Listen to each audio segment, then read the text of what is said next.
नाजरीन, आज हमारे दरमियान एक ऐसी शख्सियत है जो ख़ुद मीडिया के हवाले से जानी पहचानी शख्सियत है।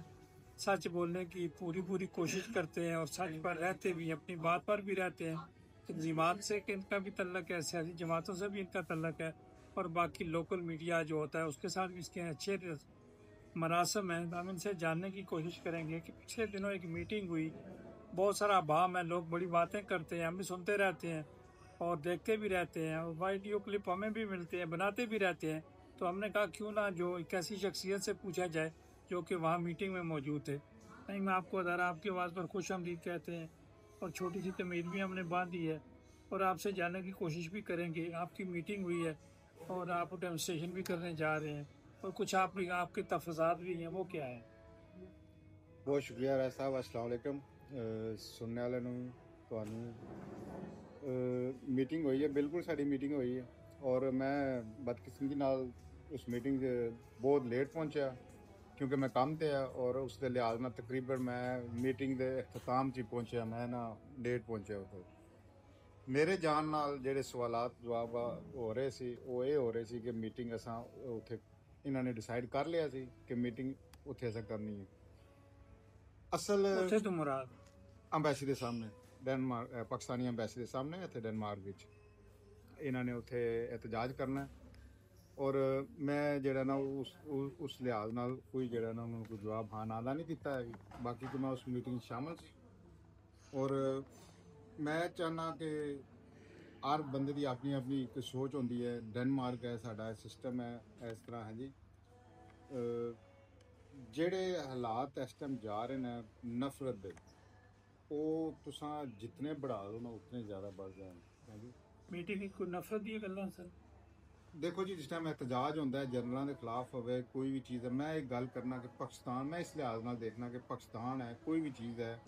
असां PTI वालियां ने पाकिस्तान च हुण किन्ने साल हो गए ना, असां हर काम करके देख लिया, एहतजाज करके तक ले, फेसबुक ते अगे पिछे एक दूजे नूं गाली गलोच करके देख लिया, लड़ के देख लिया, बंदे मरवा ले बेचारे हैं जी, हासिल कोई नहीं होया।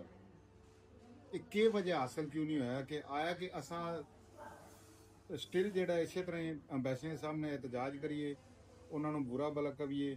ਹਾਲਾਂਕਿ ਸਾਰੀ ਫੌਜ ਜਿਹੜੀ ਹੈ ਪਾਕਿਸਤਾਨ ਦੀ, ਖਾਨ ਸਾਹਿਬ ਇਹ ਕਹਿੰਦੇ ਨੇ ਫੌਜ ਜਿਹੜੀ ਹੈ ਸਾਡੀ ਫੌਜ ਹੈ ਔਰ ਅਸਾਂ ਫੌਜ ਦੇ ਹਾਂ।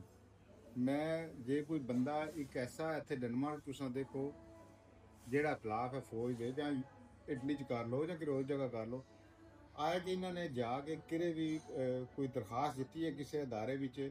ਮੈਂ ਇੱਥੇ ਡੈਨਮਾਰਕ ਦੀ ਗੱਲ ਕਰਨ ਲਿਆ, जिस टाइम असां पैसे भेजन जाने फिर ऐसा पैसा का रेट होवे 45 करोड़ तो वह कहे यार घंटा पहला जो ना 46 आ तो हूँ वो असां नाल कहना वो ये असां मुहब्बे वतन आ कि साढ़े एक करोना जो ना वह रेट पाकिस्तान ज़्यादा वध जाए ना तो सानू तकलीफ होने लग पैंदी। बाकी गल्लां डबल मुराल अस भी कहने कि साड़ी जी मैशत खराब होने लगी है। असां दूसरी साइड तो खुश भी होने कि साढ़े पैसे का रेट जो डिग्गा, साढ़े पैसे दैनिक जो करोड़ ने ज़्यादा बनते हैं पाकिस्तान के लिहाज ना जो ना वो इतने ज़्यादा कम बनते हैं, सानू ज़्यादा। आप मीटिंग की बात कर रहे थे तो आप मीटिंग में लेट पहुंचे, तो आप डेमोस्ट्रेशन के लिए जा रहे हैं साथ उनके साथियों की?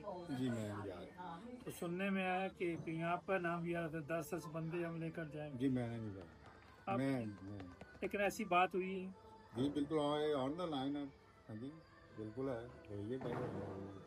लेकिन ये बातें भी चलती हैं कि हम वहाँ जाएंगे नहीं, 10 बंदे भी लेकर जाएंगे। देखो जी, ਜਿਹੜੇ ਫਿਰ ਸਾਰੇ ਮੀਟਿੰਗ ਇਕੱਠੇ ਹੋਏ ਸੀ ਉਹਨਾਂ ਦਾ ਤੇ ਸਾਰਿਆਂ ਦਾ ਫਿਰ ਇਹੀ ਹੈ ਨਾ ਕਿ ਮੀਟਿੰਗ ਨੂੰ ਕਾਮਯਾਬ ਕੀਤਾ ਜਾਏ ਔਰ ਹਰ ਬੰਦਾ ਉਹ ਜਿਹੜਾ ਮੀਟਿੰਗ 'ਚ ਉਸ ਡੈਮੋਸਟ੍ਰੇਸ਼ਨ ਜਾਏਗਾ ਉਹ ਆਪਣੇ ਵੱਲ ਤੋਂ ਕੋਸ਼ਿਸ਼ ਕਰੇਗਾ ਕਿ ਜਿਹੜੀ ਡੈਮੋਸਟ੍ਰੇਸ਼ਨ ਜਿਹੜੀ ਕਾਮਯਾਬ ਜਾਏ। ਠੀਕ ਹੈ, ਮੈਂ ਲਿਹਾਜ਼ਾ ਇਸ 'ਚ ਨਹੀਂ ਜਾ ਰਿਹਾ ਵੀ तो मैं अपनी ज़ाती तौर पर जी इसनूं कि जरा ना कि मैं ये नहीं समझदा भी कि तुसां खुद। मीटिंग बुलाई किसने थी? मीटिंग बाजवा साहब ने, हुण बाजवा साहब ने हुण इत्थे डेनमार्क बड़ी जद्दोजहद दी नाल असां ना एक ग्रुप कीता है। हुण बदकिस्मती नाल फिर 3 ग्रुप बन गए। ठीक है, जिस टाइम तुसां 3 ग्रुप बना दित्ते ने, तुहाडा एक ग्रुप ही नहीं आ, तुसां डेमोस्ट्रेशन वास्ते जब इस तरह काम वास्ते इकट्ठे हो जाओ। तो आप तो जमहूरियत की बात करते हैं, तो तीनों ग्रुप भी आपस में इकट्ठे नहीं है?